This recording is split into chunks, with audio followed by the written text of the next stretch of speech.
amazingly, I came to, I opened my eyes and I crawled to the car, took one or two steps out, and then the third bomb hit the car itself.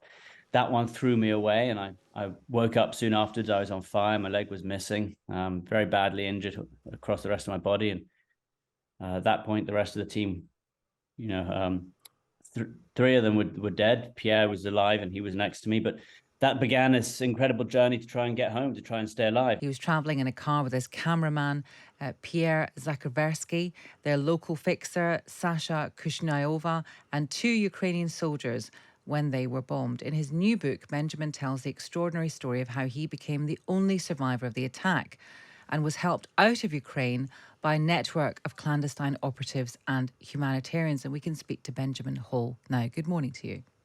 Good morning. Hi. I think many people will remember this because it was quite early on. I think I'm right in saying, and it was terrifying actually to finally kind of understand really what was happening. What do you remember of the day?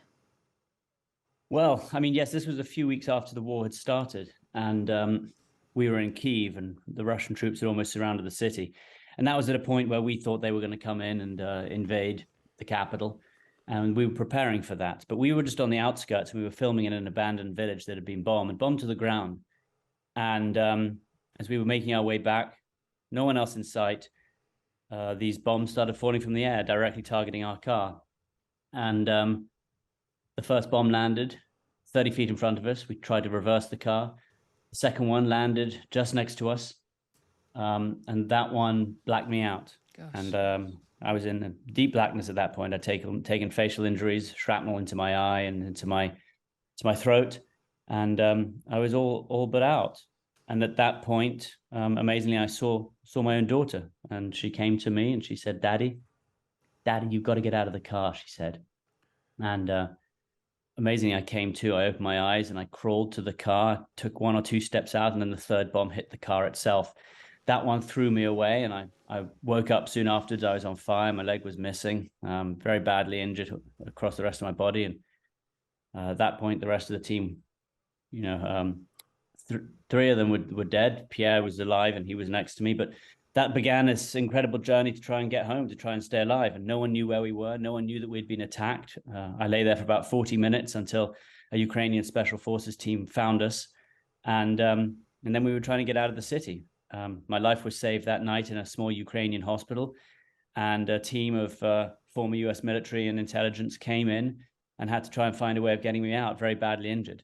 Who pulled turned out Benjamin? Who pulled you off the street? I mean, can you remember who actually got you to the hospital? Yeah, he was Ukrainian Special Forces soldier called, his code name is Song, and I speak to him most days now.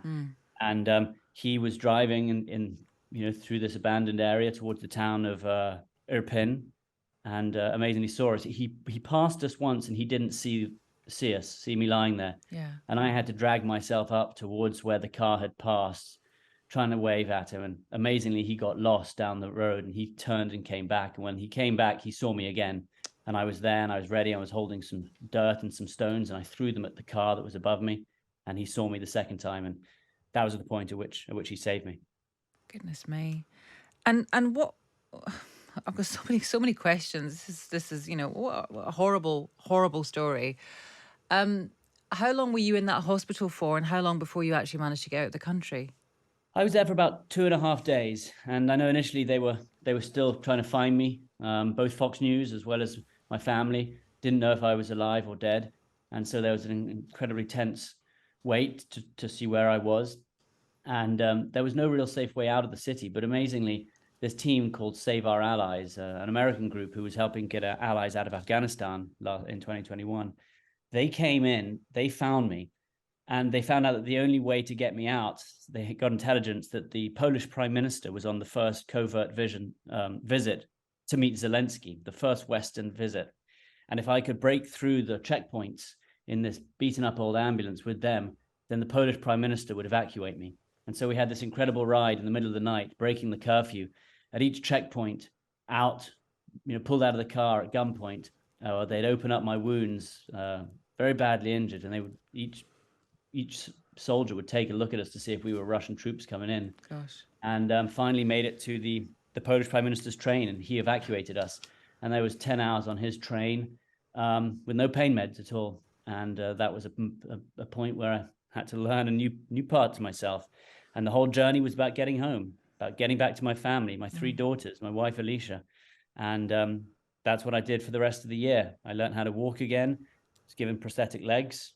You know, I can see from one eye, and I'm very badly injured, but I feel like a stronger person today than I did back then. I appreciate all the wonderful things in the world that maybe I didn't before, and just how lucky I am. And I think every single day about Pierre and Sasha, who died that day, very close to me, Pierre.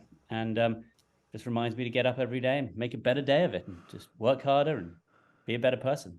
Goodness me.